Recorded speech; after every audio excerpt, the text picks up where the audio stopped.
सोचै सोच न होवई, जे सोची लख वार। चुपै चुप न होवई, जे लाए रहा लेवतार। भुखियां भुख न उतरी, जे बन्ना पुरियां भार। सहस सियाणपा लख होहे, तां एक न चलै नाल। किव सचियारा होईऐ, किव कूड़ै टुटै पाल। हुक्म रजाई चलना, नानक लिखिया नाल। वाहिगुरु जी का खालसा, वाहिगुरु जी की फतेह। गुरु प्यारी साध संगत जी, सिख धर्म के बानी धन गुरु नानक साहिब सच्चे पातशाह महाराज जी की रसना तो उचारण की हुई बाणी जप, जिस दी पहली पौड़ी का पाठ आपां बड़े ही प्यार नाल सरवण किया है। गुरुदेव पिता महाराज इस पौड़ी विच जो इस जीव की उस परिपूर्ण परमात्मा सच नालों दूरी बनी हुई है, उसका कारण बयान कर रहे हैं और उसके नाल इहदी नेड़ता किदां बननी है उस बारे विचार बख्शिश कर रहे हैं। गुरुदेव पिता महाराज जी ने इस बाणी की पहली पौड़ी ते पहली पौड़ी की पहली तुक विच उस कर्मकांड का जिक्र किया है जिहड़ा कर्मकांड विपर इत्थों के लोगों कोलों बड़ा जोर दे के करवाउंदा रहा अते करवाउंदा है।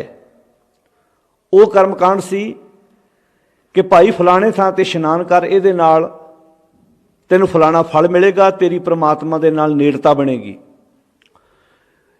इसे बलबूते ते उन्हें कई तीर्थ स्थान भी पैदा किए। इस भारत नूं 68 तीर्थां का भी कहा गया भी इत्थे 68 तीर्थ ने, फलाने थां ते इशनान करोगे आ फल मिलेगा, फलाने तीर्थ ते इशनान करोगे तुहानूं आ फल मिलेगा। गुरुदेव पिता महाराज जी ने डंके की चोड़ ते उस कर्मकांड का विरोध किया अते कहा भी सोचै सोच ना होवे, जे सोची लख वार। सोचे का अर्थ है पवित्रता। भाई शरीर नूं बाहरों पानी नाल धोण दे नाल मन सुच्चा नहीं होएगा। सोचै सोच ना होवे, शरीर नूं बाहरों पानी नाल धोण नाल मन की पवित्रता कायम नहीं रह सकती। जे सोची लख वार, लखां वार भी इंसान अपने तन नूं पानी नाल भावें धो लवे। गुरु नानक साहब महाराज जी ने जो विचार बख्शिश किए, फिर वख-वख भगत साहबाना ने, गुरु साहबाना ने भी इसे विचार के उत्ते मोहर लाई। जो असीं गुरु अमरदास सच्चे पातशाह महाराज जी की बाणी पढ़ते हैं, धन गुरु अमरदास महाराज जी भी ये बख्शिश करते हैं भी मन मैला सब कुछ मैला। जो इस जीव का मन मैला हुंदा है तो सब कुछ मैला हो जाता है। की मैला हुंदा है? जो मन मैला हुंदा है, मल है विचार। जो इस इंसान के विचार मैले हुंदे ने, फिर अखां मैलियां हुंदियां ने, कन मैला हो जाता है, फिर जुबान मैली हो जाती है। यानी कि ये जिहड़े कर्म इंद्रे ज्ञान इंद्रे ने ये भी मैल नाल भर जाते हैं। फिर कन गलत सुनते हैं, जुबान गलत बोलती है, अखां गलत वेखदियां ने जो मन के विचार मैले हुंदे ने। कहते मन मैला सब किश मैला, तन धोता मन अच्छा ना होए। मन मैला सब किश मैला, तन धोता मन अच्छा ना होए। तन नूं धोण नाल मन साफ नहीं हो सकता। सियाणियां भैणां जाणदियां ने, जो किसी बर्तन दे विच आपां दुध गर्म करना होवे, बर्तन विच पहलां कोई सब्जी बनाई होवे, उस बर्तन नूं अंदरों बहुत ध्यान नाल साफ करना पैंदा, मांजना पैंदा है। माड़ी मोट बाहर जे कालख रह भी जाए तो चल जाएगा, पर अंदरों बहुत ध्यान नाल धोना पैंदा है भी जे माड़ा जा भी किते कणका सब्जी का रह गया, दुध नूं खराब हुंदे देर नहीं लगेगी। गुरुदेव जी कहते जिन्ना जोर इंसान तू बाहर अपने तन नूं धोण ते ला रहे हैं, हुण इहदा अर्थ यह नहीं भी बाहरों मैले कचड़े रहना है, इशनान करना है, ये कोई शक नहीं। पर इशनान धर्म का ऐसा नहीं, इशनान शरीर की जरूरत है। क्योंकि संध्या परात इशनान कराही, जो पै दादर पानी माही।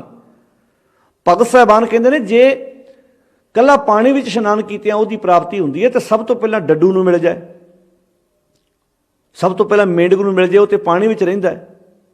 जल के मज्जन जे गत होवै, नित नित मेंढक नहावै। ਜੇ ਪਾਣੀ ਵਿੱਚ ਇਸ਼ਨਾਨ ਕੀਤਿਆਂ ਪਾਣੀ ਵਿੱਚ ਨਹਾਉਣ ਨਾਲ ਉਹਦੀ ਪ੍ਰਾਪਤੀ ਹੁੰਦੀ ਹੋਵੇ, ਉਹਦੇ ਨਾਲ ਸਾਂਝ ਬਣਦੀ ਹੋਵੇ, ਤੇ ਮੇਂਢਕ ਤਾਂ ਰਹਿੰਦਾ ਹੀ ਪਾਣੀ 'ਚ ਹੈ। ਜਲ ਕੇ ਮੱਜਨ ਜੇ ਗਤ ਹੋਵੇ, ਨਿਤ ਨਿਤ ਮੇਂਢਕ ਨਹਾਵੈ, ਜੈਸੇ ਮੇਂਢਕ ਤੈਸੇ ਓਏ ਨਰ, ਫਿਰ ਜੂਨੀ ਆਵੈ। ਗੁਰਮਤਿ ਵਿੱਚ ਤਾਂ ਇਹ ਦੱਸਿਆ ਗਿਆ, ਪੂਜੋ ਰਾਮ ਏਕ ਹੀ ਦੇਵਾ, ਸਾਚਾ ਨਾਵਣ ਗੁਰ ਕੀ ਸੇਵਾ। ਉਸ ਇੱਕ ਪਰਿਪੂਰਨ ਪਰਮਾਤਮਾ ਦੇ ਨਾਲ ਸਾਂਝ ਪਾ ਭਾਈ। ਹੁਣ ਇਹਦਾ ਅਰਥ ਨਹੀਂ ਵੀ ਉਹ ਪਰਮਾਤਮਾ ਤੇਰੇ ਤੋਂ ਵੱਖਰਾ ਹੈ, ਉਹ ਤੇਰੇ ਅੰਦਰ ਸਮਾਇਆ ਹੋਇਆ ਹੈ, ਤੂੰ ਉਹਦਾ ਇੱਕ ਹਿੱਸਾ ਹੈ।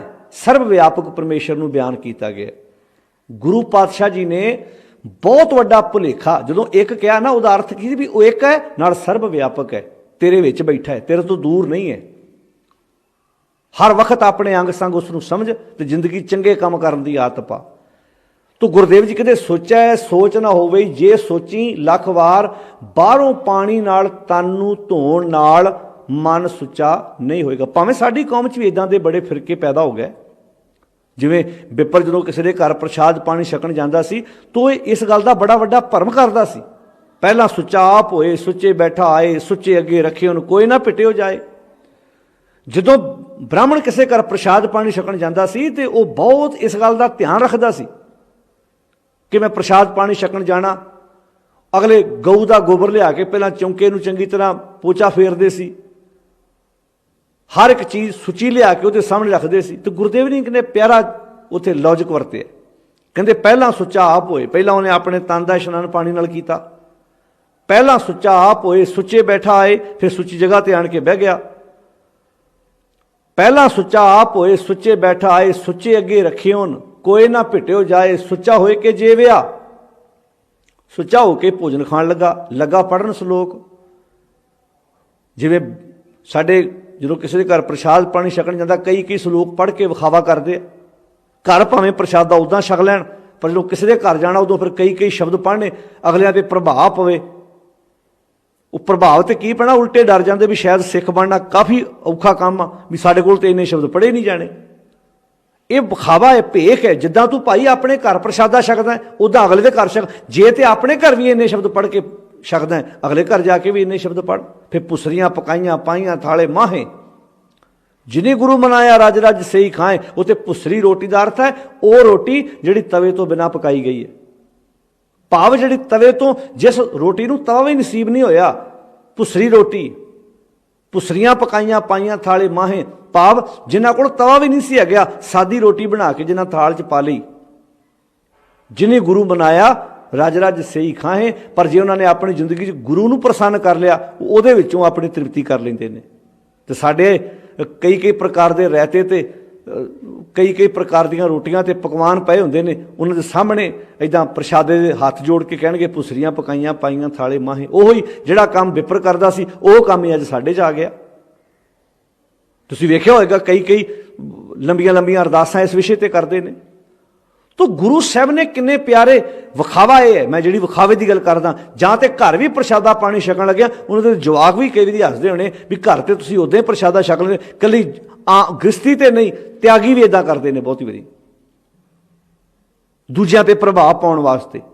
ਤੋ ਜਿਵੇਂ ਵਿਪਰ ਕਰਦਾ ਸੀ, ਪਹਿਲਾਂ ਸੁੱਚਾ ਆਪ ਹੋਏ, ਸੁੱਚੇ ਬੈਠਾ ਆਏ, ਸੁੱਚੇ ਅੱਗੇ ਰੱਖੇ ਉਹਨੂੰ, ਕੋਈ ਨਾ ਭਿਟਿਓ ਜਾਏ, ਸੁੱਚਾ ਹੋਏ ਕੇ ਜੀਵਿਆ। ਲੱਗਾ ਪੜ੍ਹਨ ਸ਼ਲੋਕ, ਸੁੱਚੇ ਹੋ ਕੇ ਉਹਨੇ ਭੋਜਨ ਛਕ ਲਿਆ।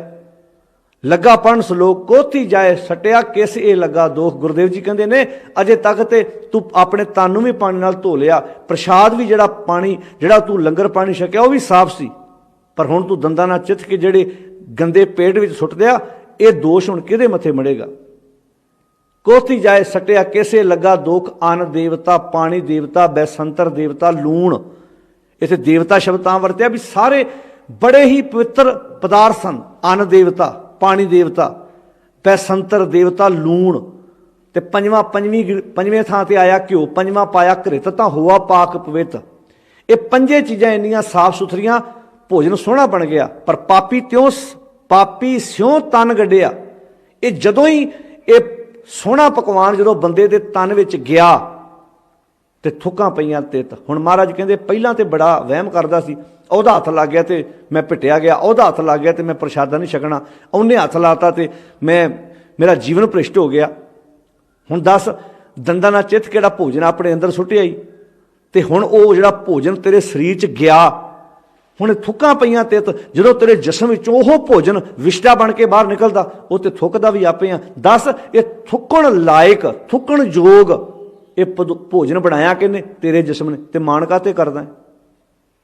ਕਿਸ ਜਿਸਮ ਤੇ ਮਾਣ ਕਰਦਾ ਜਿਹਨੇ ਐਡਾ ਸੋਹਣਾ ਭੋਜਨ, ਇੰਨਾ ਸੋਹਣਾ ਪਕਵਾਨ, ਜੇ ਚੋਂ ਕਦੀ ਮਹਿਕਾਂ ਆਉਂਦੀਆਂ ਸੀ, ਤੇਰੇ ਤਨ ਵਿੱਚ ਜਾਣ ਦੀ ਦੇਰ ਸੀ, ਆਪੇ ਥੁੱਕੀ ਜਾਣਾ। ਇਹ ਹੁਣ ਦੋਸ਼ ਕਿਹਦੇ ਮੱਥੇ ਬੜੇਗਾ? ਤੂੰ ਗੁਰਦੇਵ ਜੀ ਨੇ ਤਾਂ ਡੰਕੇ ਦੀ ਚੋੜ ਤੇ ਇਹੋ ਜਿਹੇ ਪਖੰਡੀਆਂ ਦਾ ਪਾਜ ਉਘੇੜਿਆ ਵੀ ਸੂਚੇ ਨਾ ਆਖੀਆਂ ਬਹਿਣ ਜੇ ਪਿੰਡਾ ਧੋਏ, ਸੂਚੇ ਸਹੀ ਨਾਨਕਾ ਜਿਨ ਮਨ ਵਸਿਆ ਸੋਏ। ਜਿਹੜੇ ਕੱਲੇ ਬਾਹਰੋਂ ਪਿੰਡਾ ਧੋ ਕੇ ਹੀ ਸੁੱਚੇ ਹੋਣ ਦਾ ਦਾਅਵਾ ਕਰਦੇ ਪਏ ਨੇ। ਤੁਸੀਂ ਵੇਖਿਆ ਨਾ, ਕਈ ਬਾਬੇ ਹੱਥ ਨਹੀਂ ਲਾਉਣ ਦਿੰਦੇ, ਤਾਂ ਹੀ ਦੂਰੋਂ ਕਹਿੰਦੇ ਜੀ ਬਾਬਾ ਜੀ ਨੂੰ ਦੂਰੋਂ ਇੱਦਾਂ ਮੱਥਾ ਟੇਕ ਦਿਓ। ਤੋ ਇਹ ਤੋਂ ਪਤਾ ਲੱਗਦਾ ਵੀ ਉਹ ਪਿੱਟਿਆ ਮੰਨਦੇ ਸੀ, ਵੀ ਇਹਦਾ ਹੱਥ ਲੱਗ ਗਿਆ ਤੇ ਮੈਂ ਪਿੱਟਿਆ ਜਾਣਾ। ਤੋ ਗੁਰਦੇਵ ਪਿਤਾ ਮਹਾਰਾਜ ਜੀ ਨੇ ਕਿੱਡੀ ਪਿਆਰੀ ਵਿਚਾਰ ਦਿੱਤੀ ਵੀ ਪਾਣੀ ਨਾਲ ਆਪਣੇ ਤਨ ਨੂੰ ਧੋਣ ਨਾਲ ਸਿਰਫ ਤਨ ਦੀ ਮੈਲ ਲੈ ਸਕਦੀ ਹੈ, ਪਾਣੀ ਤੁਹਾਡੇ ਮਨ ਦੀ ਮੈਲ ਨਹੀਂ ਉਤਾਰ ਸਕਦਾ। ਸੋਚੈ ਸੋਚ ਨਾ ਹੋਵਈ, ਜੇ ਸੋਚੀ ਲੱਖ ਵਾਰ। ਲੱਖਾਂ ਵਾਰ ਵੀ ਜੇ ਪਾਣੀ ਨਾਲ ਤਨ ਨੂੰ ਧੋ ਲਿਆ ਜਾਏ, ਇਹਦੇ ਨਾਲ ਮਨ ਸੁੱਚਾ ਨਹੀਂ ਹੋ ਸਕਦਾ। ਗੁਰੂ ਗ੍ਰੰਥ ਸਾਹਿਬ 'ਚ ਸੈਂਕੜੇ ਸ਼ਬਦ ਮਹਾਰਾਜ ਨੇ ਇਸ ਕਰਮ ਕਾਂਡ ਨੂੰ ਖੰਡਨ ਕਰਨ ਵਾਸਤੇ ਵਰਤੇ ਹਨ। ਹੁਣ ਇਹਦਾ ਅਰਥ ਇਹ ਨਹੀਂ ਵੀ ਕੋਈ ਹੋਰ ਇੱਥੋਂ ਹੀ ਤੀਰਥ ਸਥਾਨ ਬਣ ਗਏ, ਕੋਈ ਕਿਸੇ ਤੀਰਥ ਸਥਾਨ ਤੇ ਨਹਾਉਣ ਦਾ ਦਾਅਵਾ ਕਰਦਾ ਹੈ। ਧਾਰਮਿਕ ਸਥਾਨਾਂ ਤੇ ਠੀਕ ਸੀ, ਇਹ ਸਰੋਵਰ ਬੌਲੀਆਂ ਇਸ ਵਾਸਤੇ ਬਣੇ ਸਨ ਵੀ ਇੱਥੇ ਆ ਕੇ ਬੰਦਾ ਸੁੱਚ ਝੂਠ ਵਹਿਮ ਭਰਮ ਨਾ ਕਰ ਸਕੇ। ਇੱਕ ਪਾਣੀ ਦੀ ਲੋੜ, ਦੂਜਾ ਇਸ਼ਨਾਨ ਕਰਕੇ ਵਹਿਮ ਭਰਮ ਨਾ ਕਰੇ, ਸਾਰੇ ਇਕੱਠੇ ਆਣ ਕੇ ਇਸ਼ਨਾਨ ਕਰਨ। ਕੀ ਭਲਾ ਅੱਜ ਜਾਤ ਪਾਤ ਦਾ ਕੋੜ ਅਸੀਂ ਲਾ ਸਕੇ? ਨਹੀਂ ਲਾ ਸਕੇ। ਉੱਦਾਂ ਹੀ ਜਾਤ ਪਾਤ ਦਾ ਕੋੜ ਚੱਕੀ ਫਿਰਦੇ ਹਾਂ। ਜਿਸ ਪਾਣੀ ਦੀ ਲੋੜ ਵਾਸਤੇ ਗੁਰੂ ਸਾਹਿਬ ਨੇ ਤਿਆਰ ਕੀਤੇ ਸਨ, ਉਹ ਸਭ ਚੀਜ਼ਾਂ ਮਲੀਆ ਮੇਟ ਕਰਕੇ ਰੱਖ ਦਿੱਤੀਆਂ। ਧਾਰਮਿਕ ਸਥਾਨਾਂ ਦੀ ਤਰਜ਼ ਤੇ, ਗੁਰਦੁਆਰਿਆਂ ਦੀ ਤਰਜ਼ ਤੇ, ਇਤਿਹਾਸਕ ਗੁਰਦੁਆਰਿਆਂ ਦੇ ਤਰਜ਼ ਤੇ ਆਪਣੇ ਡੇਰਿਆਂ ਵਿੱਚ ਵੀ ਕਈਆਂ ਨੇ ਸਰੋਵਰ ਬਣਾਏ ਨੇ। ਅਗਲਿਆਂ ਦੇ ਤਾਂ ਬੜਾ ਵਧੀਆ ਕੰਮ ਹੈ। 5 ਲੀਟਰ ਦੁੱਧ ਦੀ ਕੈਨੀ ਭਰ ਕੇ ਬੀਬੀ ਜਾਂਦੀ ਹੈ, ਉੱਥੋਂ ਸਰੋਵਰ ਦਾ ਪਾਣੀ ਭਰ ਕੇ ਘਰ ਲੈ ਆਉਂਦੀ ਹੈ। ਅਗਲਿਆਂ ਦਾ ਤਾਂ ਬੜਾ ਵੱਡਾ ਬਿਜ਼ਨਸ। ਨਾ ਮੱਝ ਰੱਖਣ ਦੀ ਲੋੜ, ਨਾ ਪੱਠੇ ਪਾਉਣ ਦੀ ਲੋੜ, ਨਾ ਤੂੜੀ ਰੱਖਣ ਦੀ ਲੋੜ ਉਹਨਾਂ ਨੂੰ। ਨਾ ਉਹਨਾਂ ਦੀ ਮੱਝ ਕਦੀ ਭੱਜਦੀ ਹੈ, ਨਾ ਉਹਨਾਂ ਦੇ ਦੁੱਧ ਕਦੀ ਮੁੱਕਦਾ। ਕਿਉਂ?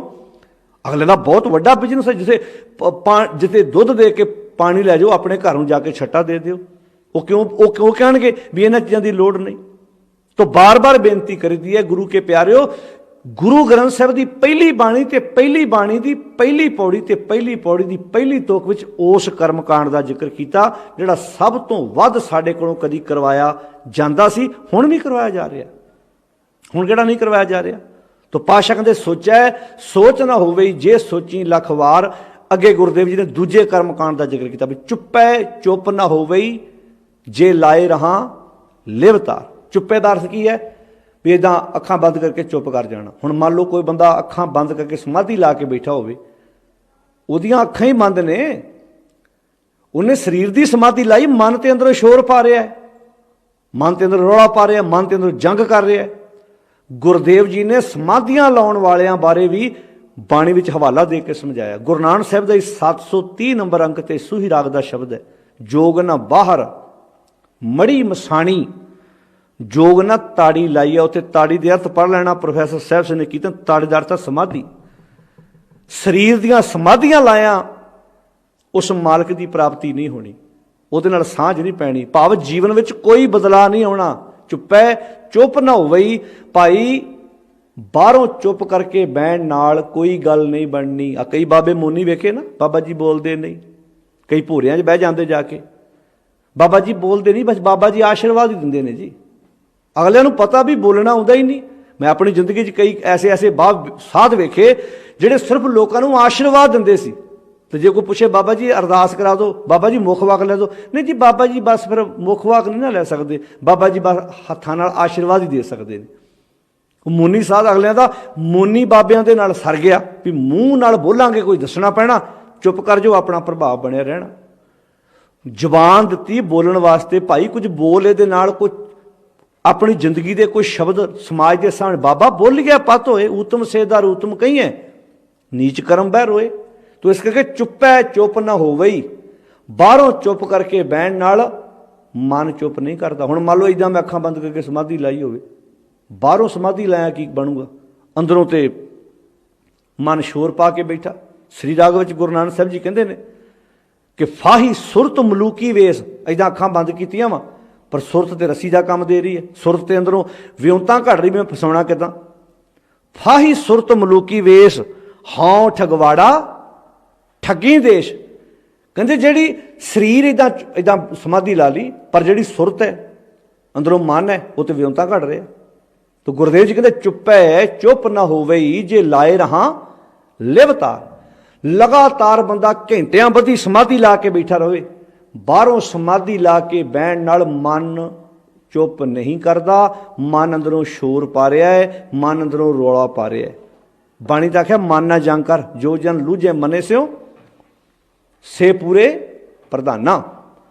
अपने मन नाल जंग कर भाई, जे तू जित प्राप्त करना चाहना है तो अपने मन नूं घड़न की कोशिश कर, बाहरों समाधियां लाया कुछ नहीं बनना। वैसे एक बेनती करा, गुरु ग्रंथ साहिब महाराज जी की बाणी अंदर गुरदेव पिता महाराज जी की जिन्नियां भी भगतां भट्ट साहिबाना सिखां की बाणी है, कोई एक थां ते समाधि ला के नहीं बैठा। गुरु नानक साहब महाराज की जिक्र कर लो, सब तो वध घूम के गुरु नानक साहब महाराज जी ने प्रचार किया है। उन्हां तो बाद गुरु नौवें पातशाह गुरु तेग बहादुर साहब सच्चे पातशाह महाराज, गुरु नानक साहब तो बाद सब तो वध घूम के प्रचार दौरे धन गुरु तेग बहादुर साहब सच्चे पातशाह जी ने की। वखरी गल है, उन्होंने नां ते भी इत्थे बकाला साहब जिन्होंने बाबा बकाला कहते उत्थे भूरा बना दिता है। ਜਿਹੜੇ गुरु तेग बहादुर साहब तलवार के कभी धनी सन, जिन्हों का ना ही बहादुरे तेग करके पिया, तेग के यौर विखाए सी, गुरु तेग बहादुर साहब नूं भी महाराज नूं लिया के भूरे विच बिठा दिता गया। क्योंकि ये पिछे वजह सी, अगले बड़े तेजी नाल, अगले विपर बड़ी तेजी नाल पिछे पिया सी भी बाणी नालों इन्हां जिहड़ी सामने, क्योंकि इंसानी फितरत आ, पढ़न नालों वध जिहड़ी चित्रकारी है ना बंदे दे ज़्यादा प्रभाव पाउंदी है। तुसीं कदी तजर्बा करके वेखियो, जिहड़ी चित्रकारी वो छेती प्रभाव पाउंदी। बहुत सोहणे तरीके नाल अगलियां ने चित्र साडे सामने ऐसे चित्र दिते, साडे नालों बरीकी नाल दुश्मन ने बाणी ध्यान नाल ज़्यादा पढ़ी है भी बाणी च आ कर्म कांडां दा जिक्र है, वो कर्म कांडां दे चित्र इन्हां दे सामने ऐसे चित्र दिओ कि बाणी वाले बने ना जाने नहीं। अज जदों सिख नूं गुरु पातशाह दी बाणी दी दलील दे के समझाया जाता है तो अगे बाणी उन्होंने आउंदी नहीं, वो करे की, वो कहता जी ये झूठे ने। अगले अगे जवाब ये मिलता जी ये फिर गल्लां गलत हो सकदियां ने। बिल्कुल हो सकदियां, गुरु की बाणी गलत नहीं हो सकती, पर वो हर गल गलत हो सकती है जिहड़ी गुरु की कसवटी ते खरी नहीं उतरती। भावें वो भूरा होवे, भावें वो कोई चीज़ भी होवे। गुरु साहब ये नहीं कहते भी फलाने पानी च नहाउण नाल मुक्ति नहीं मिलनी तो ऐस पानी च नहाउण नाल मुक्ति मिलनी है। गुरु साहब कभी भी नहीं कहते। गुरु साहब तो इस गल के उत्ते डंके की चोट ते कहते भी पानी सिर्फ तुहाडे तन की मैल उतार सकता। पानी चेतना धोपई मुख पीते ते खजाए। भावें वो समाधियां लाउण की गल सी, भावें वो भोरियां च बह के अंतर ध्यान होने की गल सी, भावें सरोवरां ते नहा के इशनान करन दा दावा करने वालियां दी शरीर की पवित्रता की गल सी। हर एक चीज़ नूं गुरु साहब ने रद्द किया ते समझाया जिंदगी नूं किवें जीउणा है।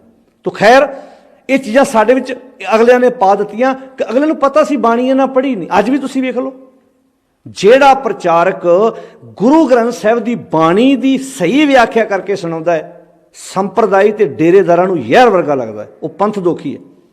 जिहड़ा करामाती साखियां सुणाउंदा है वो उन्होंने बड़ा चंगा लगता। करामाती साखियां सुनाई जाओ, गप कहानियां सुनाई जाओ, बस जिहड़ा ये कहे कि गुरु साहब दोबारा गुरु गोबिंद सिंह महाराज ऐस जामे विच ऐस साल दोबारा आउणगे, वो बंदे प्रवान ने। जिहड़े करामाती साखियां सुणाउंदे ने वो इंसान प्रवान ने। गुरु दे नाल करामातां जोड़दे ने वो चंगे ने। गुरु पातशाह दी विचार वाला भावें कोई प्रचारक है भावें कोई रागी है, वो कभी प्रवान नहीं हुंदा। क्यों? ਉਹਦੇ ਪਿੱਛੇ ਵਜ੍ਹਾ ਹੈ ਸਰੋਤਿਆਂ ਨੇ ਆਪ ਬਾਣੀ ਨਹੀਂ ਪੜ੍ਹੀ। ਜਦੋਂ ਆਪ ਹੁਣ ਤੁਸੀਂ ਵੇਖ ਲਓ, ਕਈਆਂ ਨੇ ਕਹਿਣਾ ਜੀ ਇਹ ਜਪਜੀ ਸਾਹਿਬ, ਮੈਂ ਕਈ ਵਾਰੀ ਗੱਲ ਸੋਚਦਾ ਹੁੰਨਾ ਕਿ ਜਪਜੀ ਸਾਹਿਬ ਜੀ ਦੀ ਅਜੇ ਅਰਥ ਭਾਵ ਹੀ ਨਹੀਂ ਸਾਨੂੰ ਚੰਗੀ ਤਰ੍ਹਾਂ ਪਤਾ। ਅਜੇ ਰੋਜ਼ ਪੜ੍ਹਨ ਦਾ ਅਸੀਂ ਦਾਵਾ ਕਰਦੇ ਹਾਂ। ਆਪਣੇ ਘਰਾਂ 'ਚ ਪੁੱਛ ਕੇ ਵੇਖਿਓ, ਕੋਈ ਘਰ 'ਚ ਮਾਂ ਪਾਠ ਕਰਦੀ ਹੈ, ਪਿਤਾ ਪਾਠ ਕਰਦਾ, ਬੱਚੇ ਜੇ ਪੁੱਛ ਲੈਣ ਪਿਤਾ ਜੀ ਇਸ ਤੁਕ ਦੇ ਅਰਥ ਕੀ ਨੇ, ਮੂੰਹ ਵੱਲ ਵੇਖਣਗੇ ਇੱਕ ਦੂਜੇ ਵੱਲ। ਕਿਉਂ? ਕਿਉਂਕਿ ਅਸੀਂ ਸਿਰਫ ਪਾਠ ਪੜ੍ਹਨ ਤੱਕ ਸੀਮਤ ਹਾਂ। असी जे बाणी नूं आप समझिया ते विचारिया हुंदा, असी कर्मकांडी ना हुंदे। साडी जिंदगी चों कर्मकांड इदां भजदे जिदा जदों हनेर आउंदा ते छपरियां उड़ जांदियां ने। तो पातशाह कहते चुप्पै चुप ना होवे जे लाए रहां लिवतार। भाई बाहरों समाधि लाउण नाल मन ने चुप नहीं करना, भावें लगातार घंटियां बधी तू अपने आप नूं इदां अंतर ध्यान होके बह जा, समाधि ला के बह जा।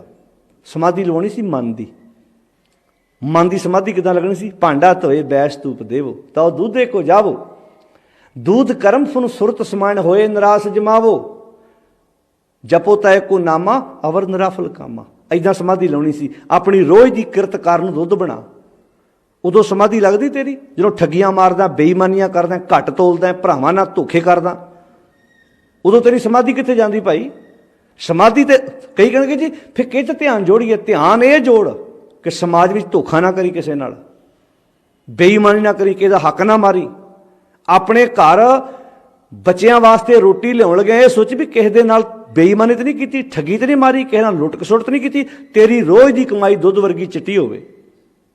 भाई लालो की रोटी च दुध कढ़िया जी, मलक भागो की रोटी चों खून कढ़िया। महाराज रोटियां जो दुध ते खून नहीं सी कढ़न आए, समझाउण आए सी भाई लालो की कमाई दुध वर्गी चिट्टी है, मलक भागो की कमाई विच दूजियां दा खून है। तो पातशाह कहंदे अंतर ध्यान होने का अर्थ की है?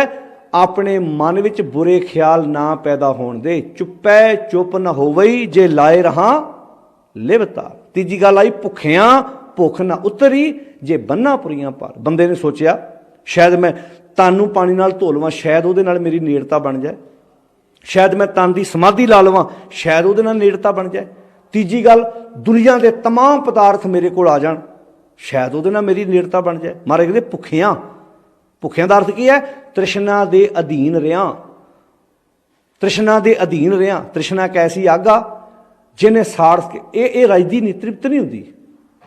इन्हें ये तो इदा जिवें एक चूल्हा हुंदा ना निक्का जिहा, वो च आपां किन्ना बालन बाली जाने आ, तो किसी ने पुछिए जी हुणे कदों हटोगे बालन बालणों? कहंदा जदों चुल्हे चों आवाज़ आएगी, अग चों आवाज़ आएगी भी हुण बस, अग चों कदी आवाज़ नहीं आउणी। निक्की जी अग की चंगियाड़ी लखां मन ढेर लकड़ां नूं साड़ के सुआह कर सकती है। इंसान के अंदर भी एक तृष्णा की अग बलदी है, तृप्ति नहीं है। पातशाह कहंदे भुखियां भुख ना उतरी, भुखियां भुख ना उतरी, तृष्णा के अधीन रहा। कहण लगे तू तृप्त नहीं हो सकता जे बन्ना पुरियां भार। भुखियां भुख ना उतरी जे बन्ना पुरियां भार दा अर्थ है दुनिया के सारे पदार्थों का तू मालक भी बन जाए, बंदे की फिर भी तृष्णा नहीं, फिर भी अंदरों तृप्त नहीं होता। तो पातशाह ने ये उदाहरण दे के समझाया, दलीलां दे के समझाया। भुखियां भुख न उतरी जे बन्ना पुरियां पार। गुरुदेव जी कहते सहस सियाणपां लाख होए। किहड़ियां सियाणपां? सहस दा अर्थ है हज़ारां, सहस सियाणपां लाख होए। आ जिहड़ियां उपर दसियां ने, उपर दसियां शरीर नूं सुच्चा करन वाली, दसिया समाधि लाउण वाली, दुनिया के तमाम पदार्थों के मालक बनने का दावा करने वाली।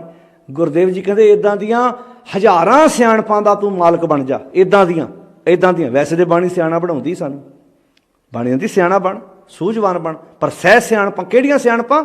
आ सियाणपां जिहड़ियां उपर दसियां होईयां ने। इहो जिहियां सियाणपां दा कोई फायदा नहीं। वैसे बाणी सियाणा बनाउंदी है, बाणी सानूं कहदी सूझवान बन। भाई गुरदास जी ने लिखिया गुर सिੱਖੀ गुर सिख सुन अंदरों सियाणा बाहरों भोला। गुरु का सिख गुरु की सिੱਖਿਆ सुन के अंदरों इन्ना सियाणा सी ते बाहरों भोला जिहा लगदा जिवें इहनूं कख नहीं पता। अंदरों इन्ना सियाणा, कोई कहंदा सी फलाणे थां ते जोगी आया उहदे दर्शन कर ला तेनूं स्वर्ग मिल जू। सिख बाहरों वेखण नूं भोला पर अंदरों इन्ना सियाणा, कहंदा मैं इहो जिहे स्वर्ग की परवाह नहीं करदा।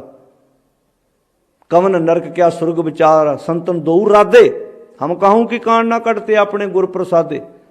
असी अपने गुरु के प्रसाद सदका, गुरु की कृपा सदका किसी नरक स्वर्ग की परवाह नहीं करते। ना सानू स्वर्ग की लालसा, ना सानू नरक का डर। सिख बाहरों वेखण नूं भोला लगदा सी पर अंदरों पूरा सियाणा सी। अज बाहरों वेखण नूं इंज सियाणा लगदा भी इहनूं सारा पता। ऐ बाहरों सोहणे दमाले ते पग्गां सजाइयां, गलां च इदां हजूरीए पाए, इदां खंडे लाए, इदां कड़े मोटे पाए, इदां बाहरों अपने आप नूं शंगार के रखदा भी जिवें इहनूं सारी सिੱਖੀ का पता बाद च लगदा जदों सिर बाबे के पैरां जाके डिग पैंदा। पता उदों लगदा जदों मड़ी ते दीवा जगाउण तुर पैंदा। पता उदों लगदा जदों गुरु की हजूरी विच ही बकरे वड्डे ते तिलक लाए जांदे ने। तो ये तो समझ आ जाती है। बाहरों वेखण नूं अपने आप नूं सियाणा दसदा पर अंदरों कख नहीं पता। सिख हो सी गुर सिखी गुर सिख सुन, अंदरों सियाणा ते बाहरों भोला। अंदरों इन्ना सियाणा सी कि कोई गुरु के सिख नूं आण के दसे जी फलाने थां ते एक बाबा वो करामातां नाल ठीक करदा, कहंदा ना भाई। कोई कहंदा सी फलाने थां ते चल, वो कहंदा ना भाई। जिन्हें शरदा राम नाम लगी तेन दूजे चित ना लाया राम, आ शरदा की डेफिनेशन आ। जिन्हां दी शरदा, कई कहते शरदा तोड़ते हैं, शरदा कदी टुटदी नहीं हुंदी। जिन्हां दी शरदा अपने गुरु ते बन जाए, गुरु ते बनी शरदा कौन तोड़ दू? जोगी सारा पिंड सारा इलाका जोर ला के मर गया, वो सिख की शरदा तोड़ सके? नहीं तोड़ सके। गुरु ते बनी शरदा नहीं कोई तोड़ सकता। पर जिहड़ियां कबरां मड़ियां मसाणां ते बनी हुंदी है ना, ਉਹਨੂੰ ਅਗਿਆਨਤਾ ਕਹਿੰਦੇ, ਬੇਸਮਝੀ ਕਹਿੰਦੇ ਆ। ਜਿਨ ਸ਼ਰਧਾ ਰਾਮ ਨਾਮ ਲੱਗੀ ਤੈਨੂੰ ਦੂਜੇ ਚਿੱਤ ਨਾ ਲਾਇਆ ਰਾਮ। ਜਿਨ੍ਹਾਂ ਦੀ ਸ਼ਰਧਾ ਆਪਣੇ ਬਾਪੂ ਆਪਣੇ ਖਸਮ ਆਪਣੇ ਮਾਲਕ ਤੇ ਬਣ ਜਾਂਦੀ ਆ, ਉਹ ਦੂਜੇ ਵੱਲ ਤੇ ਵੇਂਦੇ ਵੀ ਨਹੀਂ ਚੰਗੀ ਤਰ੍ਹਾਂ। ਤੈਨੂੰ ਦੂਜੇ ਚਿੱਤ ਨਾ ਲਾਇਆ ਰਾਮ। ਜੇ ਧਰਤੀ ਸਭ ਕੰਚਨ ਕਰ ਦੀ, ਜੇ ਉਹਨਾਂ ਨੂੰ ਤੇ ਕੋਈ ਸਮੁੱਚੀ ਧਰਤੀ ਸੋਨੇ ਦੀ ਬਣਾ ਕੇ ਦੇ ਦੇਵੇ, ਬਿਨ ਨਾਵੇਂ ਅਵਰ ਨਾ ਪਾਇਆ ਰਾਮ। ਤੇ ਇੱਥੇ ਤੇ ਕੋਈ ਮਾੜਾ ਜਿਹਾ ਕੋਈ ਸਾਨੂੰ ਦੱਸੇ, ਜਿਹਨੇ ਲਾਈ ਗੱਲੀ ਉਸੇ ਨਾਲ ਉੱਠ ਚੱਲੀ। ਕੋਈ ਦੱਸੇ ਸਹੀ ਜੀ ਫਲਾਣੇ ਥਾਂ ਤੇ ਬਾਬਾ ਆਇਆ। ਜੇ ਅਸੀਂ ਆਪਣੇ ਗੁਰੂ ਸ਼ਬਦ ਗਿਆਨ ਦੇ ਉੱਤੇ ਸ਼ਰਧਾ ਰੱਖੀ ਹੁੰਦੀ ਤੇ ਅੱਜ ਪਿੰਡਾਂ 'ਚੋਂ ਟਰਾਲੀਆਂ ਬੱਸਾਂ ਭਰ ਕੇ ਡੇਰਿਆਂ ਦੀਆਂ ਪਰਿਕਰਮਾ ਕਰਨ ਜਾਂਦੇ। ਸਾਨੂੰ ਘਰ ਨਾ ਦਿਸਦਾ ਰੱਬ। ਪਿੰਡ ਦੇ ਗੁਰਦੁਆਰੇ ਗ੍ਰੰਥੀ ਆਪੇ ਪ੍ਰਕਾਸ਼ ਕਰਦਾ, ਦੂਜਾ ਚੌਰ ਕਰਨ ਵਾਲਾ ਵੀ ਨਹੀਂ ਹੁੰਦਾ। ਤੇ ਇਤਿਹਾਸਕ ਸਥਾਨਾਂ ਤੇ ਬੰਦਾ ਮੋਢਾ ਦੇਣ ਲਈ ਗੁਰੂ ਗ੍ਰੰਥ ਸਾਹਿਬ ਨੂੰ ਤਰਲੋ ਮੱਛੀ ਹੋ ਰਿਹਾ। ਵਜ੍ਹਾ ਕੀ? ਪਿੰਡ ਦਾ ਗੁਰੂ ਗ੍ਰੰਥ ਸਾਹਿਬ ਹੋਰ ਹੈ, ਧਾਰਮਿਕ ਇਤਿਹਾਸਕ ਸਥਾਨ ਤੇ ਪਿਆ ਗੁਰੂ ਗ੍ਰੰਥ ਸਾਹਿਬ ਹੋਰ ਹੈ। ਅਗਲਿਆਂ ਫਰਕ ਪਾਤਾ। ਇਸ ਗੱਲ ਨੂੰ ਧਿਆਨ ਨਾਲ ਸਮਝਣ ਦੀ ਜ਼ਰੂਰਤ ਹੈ ਸਾਨੂੰ ਕਿ ਪਾਤਸ਼ਾਹ ਕਿੰਨੀ ਦਲੀਲ ਦੇ ਨਾਲ, ਕਿੰਨੇ ਪਿਆਰ ਦੇ ਨਾਲ ਸਾਡੀ ਝੋਲੀ ਵਿੱਚ ਇਹ ਦਾਤ ਪਾ ਰਹੇ ਨੇ, ਕਿੰਨੇ ਪਿਆਰ ਨਾਲ ਸਾਨੂੰ ਗੱਲ ਸਮਝਾ ਰਹੇ ਨੇ ਕਿ ਭੁੱਖਿਆਂ ਭੁੱਖ ਨਾ ਉਤਰੀ, ਜੇ ਬੰਨਾ ਪੁਰੀਆਂ ਭਾਰ, ਸਹਿਸ ਸਿਆਣਪਾਂ ਲੱਖ ਹੋਏ। ਕਿਹੜੀਆਂ ਸਿਆਣਪਾਂ? ਆ ਜਿਹੜੀਆਂ ਉੱਪਰ ਬਿਆਨ ਕੀਤੀਆਂ ਹੋਈਆਂ ਨੇ। ਇੱਦਾਂ ਦੀਆਂ ਹਜ਼ਾਰਾਂ ਸਿਆਣਪਾਂ ਵੀ ਮਨੁੱਖ ਦੇ ਕੋਲ ਆ ਜਾਣ ਤਾਂ ਇੱਕ ਨਾ ਚੱਲੇ ਨਾਲ। ਇੱਕ ਵੀ ਨਾਲ ਚੱਲਣ ਦਾ ਅਰਥ ਕਿੱਥੇ ਨਾਲ ਚੱਲੇਗੀ ਜੀ? ਮਰਨ ਤੋਂ ਨਾਲ। ਜਦੋਂ ਬੰਦਾ ਮਰ ਗਿਆ ਨਾਲ ਤੁਰੇ, ਨਾਲ ਤੇ ਸਰੀਰ ਵੀ ਨਹੀਂ ਜਾਂਦਾ। ਜਦੋਂ ਬੰਦਾ ਪ੍ਰਾਣ ਤਿਆਗ ਦਿੰਦਾ, ਇਹ ਜਿਸਮ ਵੀ ਇੱਥੇ ਬਣਿਆ ਤੇ ਇੱਥੇ ਰਹਿ ਗਿਆ, ਫਿਰ ਕਿੱਥੇ ਨਾਲ ਜਾਏਗਾ? ਕਈ ਕਹਿਣਗੇ ਜੀ ਉਹ ਕੰਮ ਕਰੋ ਤੇਰੇ ਨਾਲ ਨਿਭੇ। ਇੱਥੇ ਨਾਲ ਦਾ ਅਰਥ ਹੈ ਉਹ ਗੁਣ ਇਕੱਠੇ ਕਰ। ਜਿਵੇਂ ਆਪਾਂ ਧੀ ਨੂੰ ਨਹੀਂ ਕਹਿੰਦੇ ਧੀਏ ਗੁਣ ਪੱਲੇ ਬੰਨ ਲਾ ਤੇਰੇ ਨਾਲ ਨਿਭਣਗੇ, ਭਾਵ ਸਹੁਰੇ ਤੇਰੇ ਕੰਮ ਆਉਣਗੇ। ਜਿਵੇਂ ਆਪਾਂ ਪੁੱਤ ਨੂੰ ਕਹਿੰਦੇ, ਜਿਵੇਂ ਆਪਾਂ ਇੱਕ ਸਟੂਡੈਂਟ ਨੂੰ ਕਹਿੰਦੇ ਆ ਪੁੱਤ ਪੜ੍ਹ ਲਾ, ਪੜ੍ਹਾਈ ਤੇਰੇ ਨਾਲ ਜਾਊ। ਕਿੱਥੇ ਜਾਊ? ਜੇ ਤੂੰ ਅੱਜ ਮੈਥ ਪੜ੍ਹਿਆ ਆਊਗਾ, ਜੇ ਕੋਈ ਤੂੰ ਕੁਝ ਸਿੱਖਿਆ ਹੋਏਗਾ, ਕੱਲ੍ਹ ਨੂੰ ਕਿਤੇ ਜੋਬ ਕਰੇਗਾ ਤੇ ਇਹ ਗਿਆਨ ਤੇਰੇ ਨਾਲ ਤੁਰੇਗਾ, ਤੇਰੇ ਕੰਮ ਆਏਗਾ। ਪਰ ਸਾਨੂੰ ਤੇ ਅੱਗੇ ਦਾ ਲਾਲਚ ਦੇ ਕੇ ਆਹ ਵਿਗਾੜ ਕੇ ਬਹਿ ਗਏ ਅਸੀਂ ਆਪਣਾ। ਅੱਗੇ ਦੀ ਲਾਲਸਾ ਦੇ ਕੇ ਇਹ ਜ਼ਿੰਦਗੀ ਨੂੰ ਅਸੀਂ ਨਰਕ ਬਣਾ ਕੇ ਬਹਿ ਗਏ। ਤੇ ਜੇ ਸਮਝਾਇਆ ਹੁੰਦਾ ਕਿ ਜ਼ਿੰਦਗੀ ਨੂੰ ਇੱਥੇ ਸਵਾਰਨਾ, ਚਾਹ ਕੇ ਵੀ ਕੋਈ ਨਸ਼ਿਆਂ ਵਾਲੇ ਬੰਨੇ ਨਾ ਤੁਰਦਾ। ਪਰ ਅਗਲਿਆਂ ਨੇ ਅੱਗੇ ਦਾ ਲਾਲਚ ਦੇ ਕੇ ਇੱਥੇ ਆਪ ਨਸ਼ੇ ਕੀਤੇ, ਦੂਜਿਆਂ ਨੂੰ ਕਰਨ ਦੀ ਪ੍ਰੇਰਨਾ ਦਿੱਤੀ। ਤੁਸੀਂ ਵੇਖ ਲਓ ਧਰਮ ਦੇ ਨਾਂ ਤੇ ਵੀ ਨਸ਼ੇ ਵੰਡੇ ਤੇ ਖਾਧੇ ਪੀਤੇ ਜਾ ਰਹੇ ਨੇ। ਕਿਉਂ? ਉਹ ਕਹਿੰਦੇ ਜੀ ਕੋਈ ਗੱਲ ਨਹੀਂ, ਅੱਗਾ ਸਵਾਰੋ ਆਪਣਾ, ਇੱਥੋਂ ਦੀ ਕੋਈ ਪਰਵਾਹ ਨਹੀਂ। ਤੋ ਪਾਤਸ਼ਾਹ ਜਦੋਂ ਕਹਿੰਦੇ ਨੇ ਸਹਿਸ ਸਿਆਣਪਾਂ ਲੱਖ ਹੋਏ ਤਾਂ ਇੱਕ ਨਾ ਚੱਲੇ ਨਾਲ ਦਾ ਅਰਥ ਕੀ ਹੈ? ਕਿੱਥੇ ਨਾਲ ਨਾ ਚੱਲੇ? ਭਾਵ ਤੇਰੀ ਜ਼ਿੰਦਗੀ ਦੇ ਵਿੱਚ ਇਹੋ ਜਿਹੀ ਚਲਾਕੀ ਸਿਆਣਪ ਚਤਰਾਈ ਤੇਰੀ ਜ਼ਿੰਦਗੀ ਨੂੰ ਸਵਾਰਨ 'ਚ ਇੱਕ ਵੀ ਤੇਰਾ ਸਾਥ ਨਹੀਂ ਦੇਵੇਗੀ, ਉਲਟਾ ਤੈਨੂੰ ਵਿਗਾੜੇਗੀ, ਉਲਟਾ ਤੇਰੇ ਸਿਰ ਦੇ ਵਿੱਚ ਹੰਕਾਰ ਪੈਦਾ ਕਰੂ। ਤੀਰਥ ਬਰਤ ਅਰਦਾਨ ਕਰ ਮਨ ਮੈਂ ਧਰੇ ਗੁਮਾਨ, ਨਾਨਕ ਨੇਫਲ ਜਾਤੇ ਜਿਉਂ ਕੁੰਚਰ ਇਸ਼ਨਾਨ। ਉਲਟਾ ਸਿਰ ਤੇ ਹੰਕਾਰ ਲੈ ਕੇ ਆਪਣੀ ਜ਼ਿੰਦਗੀ ਵਿੱਚ ਬੈਠੇਗਾ। ਤਾਂ ਪਾਤਸ਼ਾਹ ਧੰਨ ਗੁਰੂ ਨਾਨਕ ਸਾਹਿਬ ਸੱਚੇ ਪਾਤਸ਼ਾਹ ਜੀ ਕਹਿੰਦੇ ਨੇ ਸਹਿਸ ਸਿਆਣਪਾਂ ਲੱਖ ਹੋਏ ਤਾਂ ਇੱਕ ਨਾ ਚੱਲੇ ਨਾਲ। ਕਹਿੰਦੇ ਕਿਵੇਂ ਸਚਿਆਰਾ ਹੋਈਏ? ਫਿਰ ਸਵਾਲ ਖੜਾ ਕਰ ਦਿੱਤਾ। ਇੰਜ ਕਹਿ ਲਈਏ ਇਹ ਜਿਹੜਾ ਕਿਵੇਂ ਸਚਿਆਰਾ ਹੋਈ ਹੈ, ਕਿਵੇਂ ਕੂੜੇ ਟੁੱਟੇ ਪਾਲ, ਇਹ ਕੁਐਸਚਨ ਹੈ, ਇਹ ਸਵਾਲ ਹੈ। ਇਹ ਸਵਾਲ ਪੂਰਾ ਜਪਜੀ ਸਾਹਿਬ ਇਸੇ ਹੀ ਪੰਕਤੀ ਦੀਆਂ ਪਰਿਕਰਮਾ ਕਰਦਾ ਵੀ ਬੰਦੇ ਨੇ ਸੱਚਾ ਕਿਵੇਂ ਬਣਨਾ। ਇਹਦਾ ਮਤਲਬ ਬੰਦਾ ਸੱਚਾ ਨਹੀਂ ਸੀ ਤਾਂ ਹੀ ਕਹਿਣਾ ਪਿਆ ਨਾ। ਜੇ ਪਹਿਲੇ ਸੱਚਾ ਹੁੰਦਾ, ਜਿਹੜਾ ਬੱਚਾ ਪਹਿਲੇ ਪੜ੍ਹ ਰਿਹਾ ਹੋਵੇ, ਮਾਂ ਬਾਪ ਨੂੰ ਕਹਿਣਾ ਪੈਂਦਾ ਪੁੱਤ ਪੜ੍ਹਿਆ ਕਰ ਥੋੜ੍ਹਾ ਬਹੁਤਾ, ਉਹ ਤੇ ਉਲਟਾ ਕਹਿਣਾ ਪੈਂਦਾ ਪੁੱਤ ਤੂੰ ਬਹੁਤ ਪੜ੍ਹਦਾ, ਥੋੜ੍ਹਾ ਬਹੁਤਾ ਖੇਡ ਵੀ ਲਿਆ ਕਰ। ਇੱਥੇ ਉਸ ਇਨਸਾਨ ਨੂੰ ਸੱਚਾ ਬਣਨ ਵਾਸਤੇ ਕਿਹਾ ਜਾ ਰਿਹਾ ਜਿਹੜਾ ਸੱਚਾ ਨਹੀਂ ਸੀ। ਵੀ ਕਿਵੇਂ ਸਚਿਆਰਾ ਹੋਈ ਹੈ, ਕਿਵੇਂ ਕੂੜੇ ਟੁੱਟੇ ਪਾਲ। ਜੇ ਆਪਾਂ ਇਹ ਵੀ ਕਹਿ ਲਈਏ ਵੀ ਸਮੁੱਚੇ ਗੁਰੂ ਗ੍ਰੰਥ ਸਾਹਿਬ ਮਹਾਰਾਜ ਜੀ ਦੀ ਬਾਣੀ ਇਸ ਤੁਕ ਦੀਆਂ ਪਰਿਕਰਮਾ ਕਰਦੀ ਹੈ ਕਿ ਇਨਸਾਨ ਨੇ ਸੱਚਾ ਕਿਵੇਂ ਬਣਨਾ ਹੈ। ਸੱਚਾ ਬਣਾਉਣ ਵਾਸਤੇ, ਵਧੀਆ ਬਣਾਉਣ ਵਾਸਤੇ, ਕਿਰਦਾਰ ਦਾ ਉੱਚਾ ਬਣਾਉਣ ਵਾਸਤੇ, ਚੰਗਾ ਇਨਸਾਨ ਬਣਾਉਣ ਵਾਸਤੇ ਸਾਰਾ ਖਜ਼ਾਨਾ ਗੁਰੂ ਗ੍ਰੰਥ ਸਾਹਿਬ ਜੀ ਦਾ ਇਸੇ ਤੁਕ ਦੀਆਂ ਪ੍ਰਕਰਮਾਂ ਕਰਦਾ ਵੀ ਕਿਵੇਂ ਸਚਿਆਰਾ ਹੋਈ ਹੈ, ਕਿਵੇਂ ਕੂੜੈ ਟੁੱਟੇ ਪਾਲ। ਇਹ ਇਨਸਾਨ ਸੱਚਾ ਕਿਵੇਂ ਬਣੇ, ਕਿਉਂਕਿ ਸੱਚ ਦਾ ਤੇ ਕਾਲ ਪੈ ਗਿਆ। ਸੱਚ ਕਾਲ ਕੂੜ ਵਰਤਿਆ ਕਲ ਕਾਲਖ ਬੇਤਾਲ, ਬੀਓ ਬੀਜ ਪਤ ਲੈ ਗਏ ਅਬ ਕਿਉਂ ਉਗਵੇ ਦਾਲ। ਬੰਦੇ ਦਾ ਮਨ ਤੇ ਦਾਲ ਬਣਿਆ ਪਿਆ, ਮਨ ਦੇ ਤੇ ਦੋ ਟੋਟੇ ਹੋਏ ਪਏ ਨੇ, ਅੱਧਾ ਕਿਤੇ ਹੋਰ ਹੈ ਅੱਧਾ ਕਿਤੇ ਹੋਰ ਹੈ। ਸੱਚ ਦਾ ਕਾਲ ਪੈ ਗਿਆ। ਕੂੜ ਅਮਾਵਸ ਸੱਚ ਚੰਦਰਮਾ, ਕੂੜ ਝੂਠ ਮਸਿਆ ਦੀ ਰਾਤ ਦੀ ਤਰ੍ਹਾਂ ਹੈ ਤੇ ਸੱਚ ਦਾ ਚੰਦਰਮਾ ਦਿਖਾਈ ਨਹੀਂ ਦੇ ਰਿਹਾ। ਤਾਂ ਪਾਤਸ਼ਾਹ ਇੱਥੇ ਕਹਿੰਦੇ ਨੇ ਕਿਵੇਂ ਸਚਿਆਰਾ ਹੋਈ ਹੈ, ਕਿਵੇਂ ਕੂੜੈ ਟੁੱਟੈ ਪਾਲ। ਇਹ ਇਨਸਾਨ ਸੱਚਾ ਕਿਵੇਂ ਬਣੇ, ਕਿਵੇਂ ਇਹਦੇ ਤੇ ਉਸ ਮਾਲਕ ਪਰਿਪੂਰਨ ਪਰਮਾਤਮਾ ਦੇ ਦਰਮਿਆਨ ਜਿਹੜੀ ਦੀਵਾਰ ਖੜੀ ਹੋਈ ਹੈ ਉਹ ਕਿੱਥੇ ਹੈ, ਤੇਰੇ ਅੰਦਰ ਬੈਠਾ। ਅੰਦਰ ਹੀ ਇੱਕ ਕੰਧ ਬਣੀ ਹੋਈ ਹੈ ਕੂੜ ਦੀ, ਝੂਠ ਦੀ। ਉਹ ਕੰਧ ਢੱਠੇ ਕਿਵੇਂ, ਹੁਕਮ ਰਜ਼ਾਈ ਚੱਲਣਾ। ਜਦੋਂ ਤੂੰ ਉਹਦੀ ਹੁਕਮ ਰਜ਼ਾ ਵਿੱਚ ਆਪਣੀ ਜ਼ਿੰਦਗੀ ਨੂੰ ਬਤੀਤ ਕਰੇਗਾ, ਹੁਕਮ ਰਜ਼ਾਈ ਚੱਲਣਾ ਨਾਨਕ ਲਿਖਿਆ ਨਾਲ। ਜਦੋਂ ਤੋਂ ਨਾਲ ਲਿਖਿਆ ਦਾ ਅਰਥ ਕੀ ਹੈ, ਜਦੋਂ ਤੋਂ ਸੰਸਾਰ ਹੋਂਦ ਵਿੱਚ ਆਇਆ ਹੈ ਮਾਲਕ ਦਾ ਨਿਯਮ ਇਹੋ ਹੀ ਹੈ, ਜਦੋਂ ਤੱਕ ਅਸੀਂ ਉਹਦੇ ਹੁਕਮ ਦੀ ਉਹਦੇ ਨਿਯਮ ਦੀ ਪਾਲਣਾ ਨਹੀਂ ਕਰਦੇ, ਉਹਦੇ ਹੁਕਮ ਨੂੰ ਆਪਣੀ ਜ਼ਿੰਦਗੀ 'ਚ ਲਾਗੂ ਨਹੀਂ ਕਰਦੇ, ਉਦੋਂ ਤੱਕ ਸਾਡੇ ਅੰਦਰ ਜਿਹੜੀ ਮਾਲਕ ਤੋਂ ਦੂਰੀ ਬਣਨ ਵਾਲੀ ਕੰਧ ਹੈ ਉਹ ਟੁੱਟੇਗੀ ਨਹੀਂ। ਜਦੋਂ ਕੰਧ ਟੁੱਟ ਗਈ ਫਿਰ ਬੰਦਾ ਮਾਣ ਨਾ ਕਹੇਗਾ ਹਉ ਪੂਤ ਤੇਰਾ ਤੂੰ ਬਾਪ ਮੇਰਾ, ਏਕੇ ਠਾਹਰ ਦੋਹਾਂ ਬਸੇਰਾ। ਮਾਣ ਨਾ ਕਵਾਂਗਾ ਤੂੰ ਮੇਰਾ ਪਿਓ ਹੈ ਮੈਂ ਤੇਰਾ ਬੱਚਾ, ਕਿਉਂਕਿ ਕੰਧ ਢਹਿ ਗਈ। ਤੇ ਕੰਧ ਢਾਉਣ ਲਈ ਇੱਕੋ ਕੰਮ ਕਰਨਾ ਪੈਣਾ ਹੈ ਭਾਈ, ਤੈਨੂੰ ਉਹਦੀ ਰਜ਼ਾ ਦੀ ਪਾਲਣਾ ਕਰਨੀ ਪੈਣੀ ਹੈ, ਉਹਦੇ ਹੁਕਮ ਨੂੰ ਸਮਝਣਾ ਪੈਣਾ ਹੈ। ਆਓ ਅਸੀਂ ਹੌਲੀ ਹੌਲੀ ਆਪਣੇ ਗੁਰੂ ਦੀ ਸਿੱਖਿਆ ਨੂੰ ਸਮਝਦੇ ਵਿਚਾਰਦਿਆਂ ਹੋਇਆਂ ਆਪਣੇ ਆਪ ਨਾਲ ਜੰਗ ਕਰਨੀ ਸ਼ੁਰੂ ਕਰੀਏ। ਜਾਂ ਕੋ ਹਰ ਰੰਗ ਲਾਗੋ ਇਸ ਯੁੱਗ ਮੈਂ ਸੋ ਕਹੀਅਤ ਹੈ ਸੂਰਾ, ਆਤਮ ਜਿਣੈ ਸਗਲ ਵਸ ਤਾਂ ਕੇ ਜਾ ਕਾ ਸਤਿਗੁਰ ਪੂਰਾ। ਮਨ ਜੀਤਿਆ ਜਗ ਜੀਤ। ਆਓ ਆਪਣੇ ਮਨ ਨਾਲ ਜੰਗ ਕਰਕੇ ਮਨ ਦੇ ਉੱਤੇ ਜਿੱਤ ਪ੍ਰਾਪਤ ਕਰੀਏ। ਵਿਸ਼ਿਆਂ ਵਕਾਰਾਂ ਦੇ ਨਾਲ ਜਿਹੜੀ ਮਨ ਨੂੰ ਮੈਲ ਲੱਗੀ ਹੋਈ ਹੈ, ਇਹ ਵਿਸ਼ਿਆਂ ਵਕਾਰਾਂ ਤੋਂ ਇਸ ਮਨ ਦਾ ਖਹਿੜਾ ਛਡਾ ਕੇ ਅਸੀਂ ਸਚਿਆਰੇ ਬਣਨ ਦੀ ਕੋਸ਼ਿਸ਼ ਕਰੀਏ। ਜਦੋਂ ਅਸੀਂ ਸਚਿਆਰੇ ਬਣਨ ਵਾਲੀ ਪੌੜੀ ਚੜ੍ਹਦੇ ਜਾਵਾਂਗੇ, ਸਾਡਾ ਜ਼ਿੰਦਗੀ ਜਿਉਣ ਦਾ ਤਰੀਕਾ ਬੜਾ ਨਿਵੇਕਲਾ ਹੋਏਗਾ।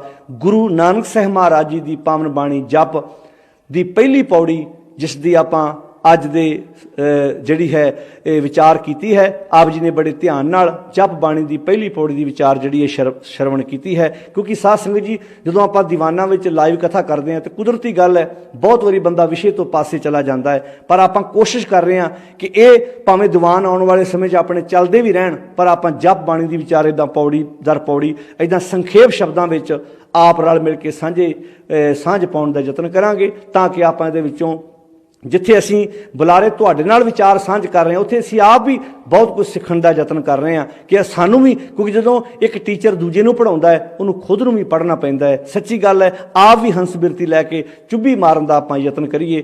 ਮੈਨੂੰ ਅੱਜ ਵੀ ਯਾਦ ਹੈ ਜਦੋਂ ਅਸੀਂ ਨਵੇਂ ਸੈਂਟਰ ਆਰੰਭ ਕੀਤੇ ਸੀ ਤੇ ਅਸੀਂ ਕਲਾਸਾਂ ਵਿੱਚ ਜਪ ਬਾਣੀ ਦੀ ਵਿਚਾਰ ਗੋਇੰਦਵਾਲ ਸਾਹਿਬ ਰਹੀਏ, ਵੱਖ-ਵੱਖ ਥਾਵਾਂ ਤੇ ਕਰਨੀ। ਤੇ ਸੱਚੀ ਗੱਲ ਹੈ, ਜਦੋਂ ਜਾ ਕੇ ਸੰਗਤਾਂ ਨਾਲ ਵਿਚਾਰ ਸਾਂਝੇ ਕਰੀਦੇ ਸੀ ਤੇ ਆਪ ਵੀ ਬਹੁਤ ਕੁਝ ਸਿੱਖਣ ਦਾ ਯਤਨ ਕਰੀਦਾ ਸੀ। ਗੁਰੂ ਬਖਸ਼ਿਸ਼ ਕਰੇ, ਆਓ ਆਪਣੇ ਮਨ ਨੂੰ ਚੜ੍ਹਦੀ ਕਲਾ ਵਿੱਚ ਲੈ ਕੇ ਇੱਦਾਂ ਪੌੜੀ ਦਰ ਪੌੜੀ ਅਸੀਂ ਗੁਰਬਾਣੀ ਦੇ ਅਰਥ ਭਾਵ ਸਮਝਦੇ ਜਾਈਏ, ਤਾਂ ਕਿ ਸਾਨੂੰ ਗੁਰਮਤ ਆ ਸਕੇ, ਅਸੀਂ ਗੁਰਮਤ ਦੀ ਰਹਿਣੀ ਜਿਹੜੀ ਹੈ ਉਹ ਰਹਿ ਸਕੀਏ, ਗੁਰਮਤ ਮੁਤਾਬਕ ਆਪਣਾ ਜੀਵਨ ਜੂ ਸਕੀਏ। ਆਪਣੇ ਘਰਾਂ ਵਿੱਚ ਕੋਸ਼ਿਸ਼ ਕਰੋ, ਸਹਿਜ ਪਾਠ ਆਰੰਭ ਕਰੋ ਬਾਣੀ ਦਾ। ਆਪਾਂ ਜਿਸ ਪੌੜੀ ਦਾ ਵਿਚਾਰ ਕਰਿਆ ਕਰਾਂਗੇ, ਪਹਿਲਾਂ ਆਪਾਂ ਉਹਦਾ ਸ਼ੁੱਧ ਉਚਾਰਨ ਜਿਹੜੇ ਸਾਨੂੰ ਸਾਡਿਆਂ ਵੱਡਿਆਂ ਨੇ ਪੁਰਖਿਆਂ ਨੇ ਸਾਨੂੰ ਦੱਸਿਆ ਕਿ ਅਸੀਂ ਧਿਆਨ ਦੇ ਨਾਲ ਜਿਹੜਾ ਉਸ ਸ਼ਬਦ ਪੌੜੀ ਦਾ ਉਚਾਰਨ ਕਰਕੇ ਫਿਰ ਉਹਦੇ ਅਰਥ ਭਾਵ ਅਰਥ ਨਾਲ ਸਮਝਦੇ ਜਾਵਾਂਗੇ, ਤਾਂ ਕਿ ਅਸੀਂ ਰਲ ਮਿਲ ਕੇ ਗੁਰੂ ਦੀ ਬਾਣੀ ਨੂੰ ਸਮਝ ਕੇ ਆਪ ਆਪਣੇ ਬੱਚਿਆਂ ਨੂੰ ਆਪਣੇ ਪਰਿਵਾਰਾਂ ਵਿੱਚ ਗੁਰਮਤ ਦੀ ਗੱਲ ਕਰ ਸਕੀਏ ਤੇ ਰਲ ਮਿਲ ਕੇ ਗੁਰਮਤ ਦੀ ਵਿਚਾਰ ਜਿਹੜੀ ਆ ਆਪਣੀ ਜ਼ਿੰਦਗੀ ਦਾ ਆਧਾਰ ਬਣਾਉਣ ਦਾ ਆਪਾਂ ਸਾਰੇ ਯਤਨ ਕਰਨਾ,